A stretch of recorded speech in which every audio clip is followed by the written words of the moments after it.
All right, Danny Marang is out. He's been summiting hoops the last 2 days. Nike Hoop Summit coming up this Saturday in Moda Center. Team USA versus the world. What's going on, man? How you doing? I'm doing good, man. It's one of my favorite weeks of the year. Is basketball through and through takes over. You know, we're getting into the final weekend, and before the NBA playoffs, Hoop Summit's going on. The draft workouts are already starting. I was talking to a couple scouts at the last practices. They're like, "Yeah, no, after this, we're going to so and so city to meet with the so and so agency's players to get their first workouts in." I'm like, "Oh, that's right. We're in the thick of it, man. It's draft season is upon us." Who looks good? So I've only got to see the world team so far. I haven't seen the U.S. team. The world team, I don't like saying this. It's not fun. They're just not as good as they've been in the past. They're a much smaller team than they've been in the past. They don't have a 7-footer. The U.S. team is enormous. If they don't win by about 25-30, it's going to be kind of a letdown. But there are a couple guys out there for the world team that really stand out. Omer Meyer, an Israeli prospect who plays for Maccabi Tel Aviv.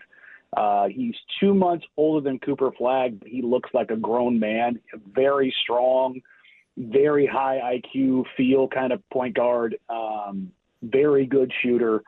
Tunde Yusufu looks like Anthony Edwards. He's 6'5", built like a truck. And I think Edwards is kind of like who his guy is in the league right now because he wears number 5, has the elbow band, has the same haircut, and coincidentally enough, has the same build and crazy athleticism, can really shoot the ball. Dame Sarr, no relation to the other Sarr brothers, is a 6'6", 6'7" wing out of Italy that is just – he looks like a basketball player. He's incredibly smooth, slithery, very explosive. Kind of looks like Rupert in that, like, just very long, lanky, like, oh, you can see this guy putting on like 45 pounds, kind of a deal. Like he's got the frame to really grow. The next, hopefully for UConn, great big man is in there.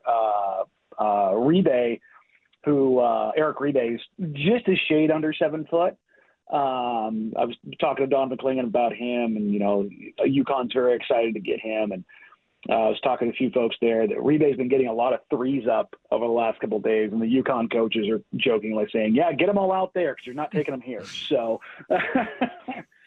It's an interesting group on the world side. Unfortunately, we did just get an email a little bit ago that Koa Pete is out for the U.S. men's team. I haven't been able to track down why. I'm guessing an injury. There's been a few knocks here or there. Michael Rudich was supposed to be on the world team. He was a late injury scratch. And I believe Trey McKenna was just added to the U.S. team. So I'm going to see a little bit of the U.S. team before the game tonight, but then after that, it'll be the next couple of days, and where we get the big scrimmage at Moda to get a good look at those guys. But it's the U.S. team is definitely drastically ahead of the world team. They don't really need to fear much there, but there's some interesting guys with the world team for sure. Who are the big names on the U.S. team? I know you haven't gotten a chance to really look at them, but right now you hear a lot about the Boozer twins. Is it them and everyone else? Who do you expect to really shine from Team USA? I mean, yeah. Well, I mean, there's a difference between Cam and Caden. Boozer, Cam's obviously the higher level prospect, but on the U.S. side, it's AJ Devonta, the BYU commit. He's 6'8". I mean, this sounds sacrilege to say this, to like compare him to such a great player, but he's Tracy McGrady.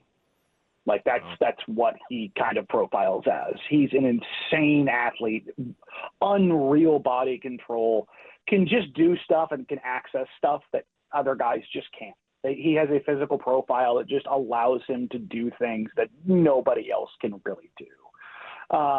I'm really interested to see Chris Senak Jr., who is depending on which recruiting service you look at, he's the number 6 or number 7 overall recruit in the country, but he's going to Houston.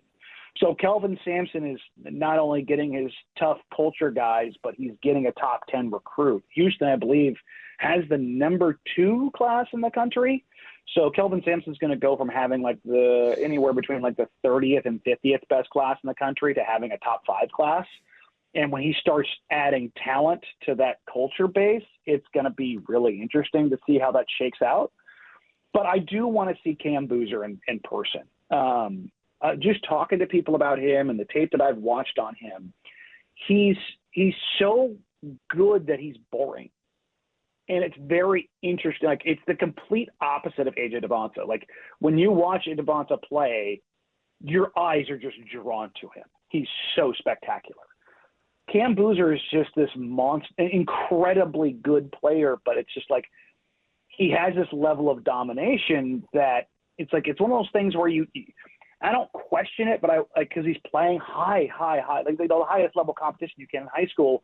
But it's like, okay, how much further ahead is he just physically? And does that change in college? That's like the really only question I have for him. But the U.S. team, whether it's, Mike Brown, whether it's, AJ Devonta, Jalen Harrison, the Boozer twins, Nate Ament, Darius Acuff, like they're loaded. Obviously without Koa Pete, who's an Arizona commit. Not surprising that, a guy here or there steps to the side, but the team is just loaded to the gills. And even though they don't have a bunch of 7-footers this year, everyone's big. All right, Danny, yesterday you came in because you thought you were working, and we talked about Michael Malone and his firing in Denver. Look, there's a lot of layers to this, and there are connections here to Portland. I mean, obviously, he and Calvin Booth didn't like each other. I think a lot of people forgot that prior to winning a championship, Michael Malone was on the hot seat and going to get fired, and they won a championship, and it bought him time. So it wasn't hunky-dory even before they won their title. Now you look at it, the layers are, all right, Denver is open. David Adelman slides in, the Jesuit High alum and former Lincoln High School coach, son of Rick Adelman of the Portland Trailblazers. You have Chauncey Billups from Denver, no contract moving forward. They announced Joe Cronin gets a contract extension, nothing about Chauncey Billups. There's a lot of moving parts here that very well could affect the Portland Trailblazers moving forward. Have you seen anything that gives you any kind of indication that, all right, there's something to keep an eye on? Yes and no to an extent. So, yeah, the Joe Cronin contract extension is certainly something that, raised an eyebrow in the sense of, they didn't do Chauncey's as well at the same time. So that seems like the time, like if you're going to fire your GM and head coach, you do it at the same time. Maybe you're going to re-sign him at the same time. Just speaking to people around the team and around the league, I think the Blazers will move on. That's my general feeling. But they're going to talk. And I should say, when I say they, Chauncey Billups and the Blazers are going to talk, or Chauncey's representation and the Blazers are going to talk. And they'll see where things are for sure. I think he's earned that. And I think that both the front office and Chauncey Billups both feel that he's earned that. But there are ties there.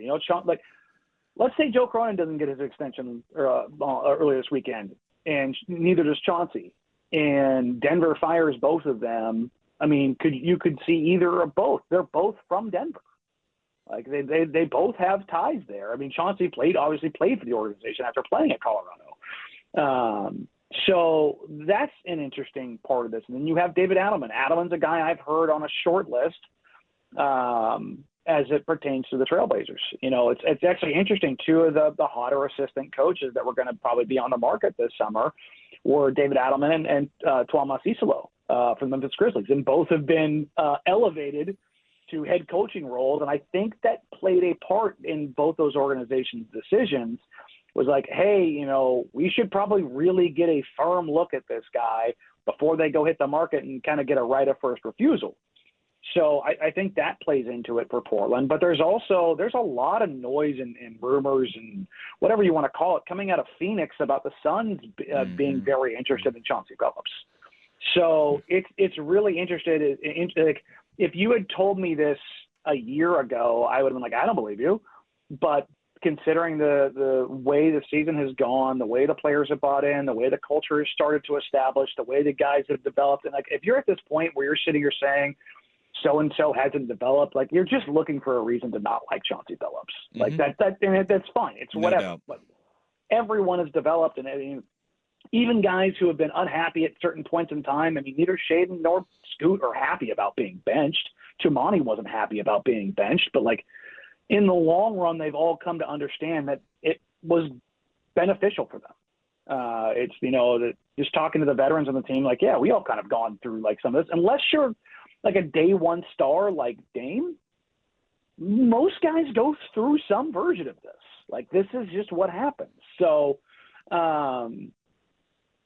it's going to be an interesting couple weeks, which really – I don't even know the right word for it. It's not problematic, but it does present a problem, I guess, in the sense that because there's a gap between the end of the season, which, this weekend on Sunday, it'll be the last game of the season for the Trailblazers, and the lottery of basically a month, you've got to kind of get your ducks in a row, and there's going to be a team that flames out, and there's going to be a coach that gets fired, and there's going to be a player that asks out, and like how much that upsets the apple cart as far as what you're hoping to do or what you're trying to get done.